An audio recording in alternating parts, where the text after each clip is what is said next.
Hello friends, welcome back to the many video guys and my YouTube channel guys. Today again we are going to talk about guys Infinix phone guys flash for call setting guys. How can we off it? Friends, your flash blink when your calls come. So friends, you want to off this setting as your flash for call setting. So how can you off it today friends? I will show you. I will tell you guys.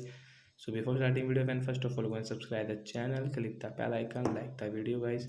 Friends, now let's see how can we off guys flash for calls. So we will on our phone setting guys. After on phone setting, we will scroll it and friends we will click on guys phone special function. After on guys special function guys, how can we off flash for calls? Guys click on fourth option gestures, flash for calls. Tap here to off it. Then guys your flash will not click on your calls. So like that guys we can off guys flash for call settings. So that's it guys. Thanks for watching the video guys. I hope friends you understood how to turn off flash for calls. So bye bye guys. We will meet on next video. Thanks for watching the video guys.